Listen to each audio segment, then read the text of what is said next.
Militants, sympathisants des partis membres de la coalition pour l'alternance pacifique en Côte d'Ivoire, je voudrais vous saluer, je voudrais vous féliciter pour votre mobilisation extraordinaire. Comme Eric l'a dit, nous n'allons pas procéder au protocole puisque le président du comité d'organisation a salué toutes les personnalités qui nous font l'honneur d'être ici ce matin, les chefs traditionnels, etc. Je vais donc aller droit au but et vous dire que nous sommes rassemblés ce jour, 31 mai 2025, comme Charles Goudé l'a dit, parce que le pays nous appelle. Mais le pays nous appelle parce qu'il a besoin de nous. Il a besoin de nous pour créer les conditions d'une alternance pacifique et démocratique en Côte d'Ivoire.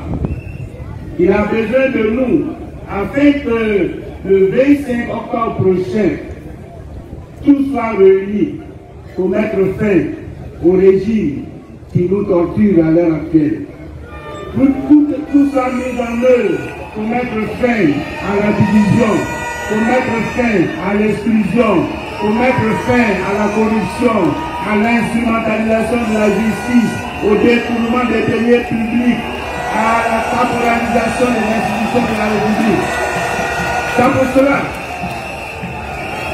c'est pour toutes ces raisons-là que la coalition pour une alternance pacifique a été créée. Je voudrais donc saluer avec respect, comme Bégoudé l'a dit, tous les leaders des partis politiques membres de cette coalition qui ont su dépasser les considérations partisanes, qui ont su mettre en avant l'intérêt national, qui se sont rassemblés pour agir afin qu'en 2025, en octobre 2025, nous ayons la capacité d'opérer l'alternance politique dans notre pays. Avec les leaders, je voudrais vous saluer vous aussi pour votre mobilisation extraordinaire à ce premier meeting de la coalition pour une alternance pacifique. Parce qu'une chose, c'est de créer au niveau des leaders politiques une plateforme. Une autre chose, c'est de savoir si cette plateforme rencontre l'adhésion des militants. Si cette plateforme est la bienvenue au sein des formations politiques qui composent la plateforme. Votre mobilisation extraordinaire de ce matin a plusieurs significations. La première signification, c'est que vous nous donnez une onction. Vous consacrez cette plateforme. Vous légitimez cette plateforme. Vous marquez votre adhésion au combat que la plateforme a décidé de mener. Ça, c'est d'abord la première signification de cette mobilisation. Mais la deuxième signification, tout aussi importante, c'est que vous adressez un message clair à l'opinion nationale et internationale pour leur dire que la CAP est une force qui compte. Et ça aussi, c'est très important. Parce qu'il y a des gens dans l'opinion, au niveau des ambassadeurs, même au niveau de nos adversaires politiques, qui vont vous dire, et ils ont d'ailleurs dit, quand nous avons créé la plateforme, mais qui il y a dedans? Il y a un parti qui a 2 députés, les autres n'ont rien, donc ils ne représentent rien sur l'échiquier politique national. Mais votre mobilisation de ce matin montre bien qu'ils se trompent. Donc notre rassemblement d'aujourd'hui est en même temps une interpellation. Une interpellation adressée au RADP et à Alassane Ouattara. Une interpellation adressée à Alassane Ouattara et au RADP pour leur dire qu'ils ont tort de mépriser les revendications de l'opposition politique. Qu'ils ont tort de ne pas accorder d'importance aux partis politiques qui sont dans l'opposition. Qu'ils ont tort de croire qu'ils peuvent faire un passage en force à l'occasion des élections de 2025. Parce que nous sommes là debout mobilisés pour empêcher ce passage en force. Nous sommes là debout mobilisés pour créer les conditions d'élections inclusives, libres et transparentes en Côte d'Ivoire. Alors, quelles sont les conditions d'élection libre, inclusive et transparente? Il y en a plusieurs, ces conditions-là. L'une d'entre elles, c'est ce que le ministre Kaïri vient d'évoquer. L'analyse magistrale qu'il vient de faire à propos de la liste électorale. Parce que la liste électorale est un élément important du processus électoral. C'est elle qui donne droit à la carte d'électeur. Et la carte d'électeur, c'est le passeport. Si vous n'êtes pas sur la liste électorale, vous ne pouvez pas voter et vous ne pouvez même pas être candidat à une élection. Donc la liste électorale est fondamentale. Et c'est pourquoi sa crédibilité nous préoccupe et que nous avons inscrit la révision de la liste électorale dans le catalogue de nos revendications. Mais avec la liste électorale, il y a aussi la commission électorale indépendante. C'est l'arbitre des élections, comme il a été dit. Et ce matin, les camarades m'ont demandé d'intervenir tout particulièrement sur la liste électorale. C'est pourquoi vous ne verrez pas aborder d'autres sujets et que je vais me concentrer sur cette question. Alors, me concentrer sur cette question, c'est de vous expliquer pourquoi nous revendiquons une nouvelle commission électorale indépendante. Pourquoi nous décidons de demander la dissolution de la commission électorale indépendante actuelle. Nous demandons la dissolution de la commission électorale actuelle. Nous exigeons la dissolution de la commission électorale actuelle. Parce que Alassane Ouattara a pris cette commission électorale en otage. La commission électorale indépendante est prise en otage par Alassane Ouattara et les RHDP, qui sont nos adversaires, ceux que nous allons affronter en octobre 2025. Est-ce que dans une compétition, qu'elle soit sportive ou politique, un candidat peut accepter que l'arbitre soit du côté de son adversaire? Nous ne pouvons pas l'accepter. Et c'est pourquoi nous demandons la dissolution de la CEI. Parce que cette CEI-là est prise en otage par Ouattara et le RHDP. Mais comment l'ont-ils pris en otage?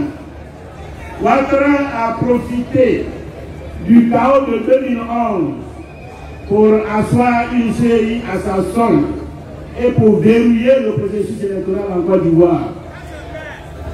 Il n'est pas d'ailleurs à sa première expérience. Alassane Ouattara, c'est un spécialiste du verrouillage.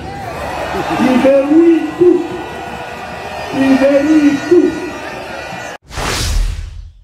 Président du Front populaire ivoirien FPI, ancien Premier ministre, Pascal Affi N'Guessan est l'un des rares acteurs politiques ivoiriens à avoir maintenu une ligne autonome face à Laurent Gbagbo. Longtemps considéré comme son lieutenant fidèle, il a choisi, à la faveur des crises internes du parti, de s'en détacher et de revendiquer son propre destin. Mais peut-il réellement survivre et mieux encore, s'imposer en politique sans l'influence du fondateur du FPI? Peut-il, seul, viser la présidence de la République? Pascal Affi N'Guessan entre en politique dans les années 1990, alors que le multipartisme prend forme en Côte d'Ivoire. Très tôt, il devient l'un des bras droits de Laurent Gbagbo et occupe plusieurs fonctions stratégiques, député, ministre, Premier ministre de 2000 à 2003. Il s'impose comme un homme rigoureux, calme et fidèle à la ligne du parti.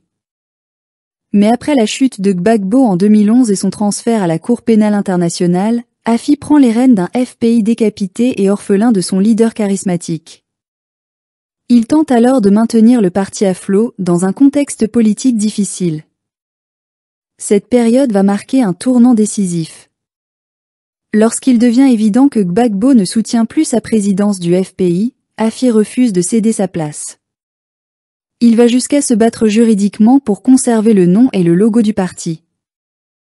Ce bras de fer oppose deux visions, celle d'un FPI loyal à Gbagbo, réincarné ensuite dans le PPACI, et celle d'un FPI institutionnel, que Afi veut transformer en un parti social-démocrate moderne, détaché du passé. Ce choix courageux mais impopulaire va lui aliéner une grande partie de la base militante historique du FPI, restée fidèle à Gbagbo. Il devient alors, pour certains, le traître. Pour d'autres, le seul à avoir osé affronter le mythe Gbagbo. Depuis cette scission, Afi N'Guessan évolue dans un espace politique ambigu. Il participe aux élections, notamment la présidentielle de 2015, dialogue avec le pouvoir, boycotte parfois, puis revient à la table. Cette flexibilité, parfois perçue comme une indécision, lui vaut critique et méfiance, aussi bien dans l'opposition que du côté du pouvoir. À la présidentielle de 2020, il est officiellement candidat, mais sa campagne est éclipsée par le boycott global de l'opposition. Son arrestation après la tentative avortée de gouvernement de transition post-électorale le remet brièvement sur le devant de la scène, mais ne transforme pas l'essai politiquement. Il apparaît alors comme un homme seul, à la tête d'un parti vidé de sa substance historique, manquant d'assises populaires et de relais régionaux. Pourtant, il ne renonce pas. En 2025, il se déclare de nouveau prétendant à la magistrature suprême. Peut-il survivre sans Gbagbo ? Politiquement, la réponse est oui. Électoralement, c'est plus compliqué. Afi N'Guessan a su démontrer une résilience exceptionnelle. Il a gardé le contrôle légal du FPI, malgré les vagues de dissidence. Il reste un interlocuteur politique respecté, notamment dans les cercles institutionnels et internationaux. Il incarne une forme de rationalité politique rare dans le tumulte ivoirien. Mais en termes d'adhésion populaire, l'équation reste difficile. Le gbagboïsme demeure un marqueur fort pour les électeurs de gauche en Côte d'Ivoire. S'en affranchir revient à repartir de zéro, à reconstruire un nouveau récit politique, sans l'âme militante qui faisait la force du FPI. Le FPI version Afi est perçu comme un appareil sans énergie, qui peine à séduire les jeunes, à proposer une alternative crédible et surtout, à mobiliser au-delà du cercle restreint de ses cadres. Afi a-t-il une chance à la présidentielle ? Sur le papier, rien n'interdit à Afi N'Guessan de devenir président. Il a l'expérience, la connaissance de l'administration, une image d'homme posé, modéré, fréquentable. Il n'est pas perçu comme extrémiste ou revanchard. Il parle d'économie, de réforme, d'éducation. Il a tenté de sortir du discours victimaire qui a longtemps caractérisé l'opposition. Mais pour gagner une présidentielle, il faut plus que de la compétence. Il faut une base populaire, un récit mobilisateur, une dynamique nationale.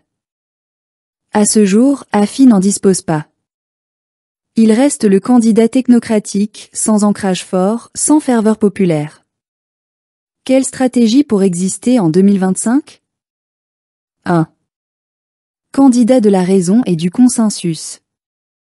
Il pourrait se présenter comme l'homme de la transition pacifique, de l'unité nationale, celui qui peut rassembler sans venger.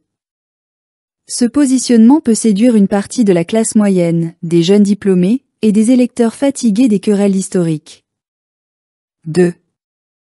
Alliance stratégique. Afi pourrait négocier une place dans une coalition d'opposition élargie Cap-Côte d'Ivoire, par exemple.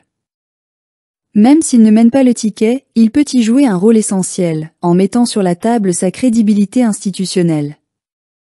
3. Candidat d'ouverture au pouvoir. Certains observateurs estiment qu'il pourrait jouer la carte d'une opposition modérée acceptable par le pouvoir, pour incarner une alternance douce en cas de retrait d'Alassane Ouattara. Que Pascal Afi N'Guessan devienne ou non président un jour, il est désormais clair qu'il fait partie des figures incontournables de la politique ivoirienne post-crise. Il a traversé les tempêtes, pris des risques d'impopularité, choisi l'isolement plutôt que la soumission au mythe Gbagbo.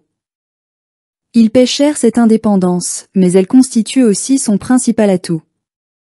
Car l'histoire montre que les personnalités politiques capables de survivre à la trahison, à l'oubli ou à la marginalisation sont souvent celles qui, à terme, deviennent les recours en période d'instabilité. En conclusion, nous pouvons dire que Afi N'Guessan peut survivre politiquement sans Laurent Gbagbo, c'est déjà un fait. Il a fait le pari de la dissidence modérée, de l'autonomie stratégique. Ce pari lui a coûté son capital militant, mais il a gagné en stature institutionnelle. Peut-il devenir président? Pas dans les conditions actuelles. Il lui manque la ferveur populaire, la dynamique militante, l'élan générationnel. Mais dans un scénario d'éclatement des grands partis ou de transition politique complexe, il pourrait devenir un recours rationnel, une figure de consensus ou de transition. Dans une Côte d'Ivoire en quête de réconciliation, Affi N'Guessan ne sera peut-être jamais un président de rupture, mais il pourrait être un président de compromis.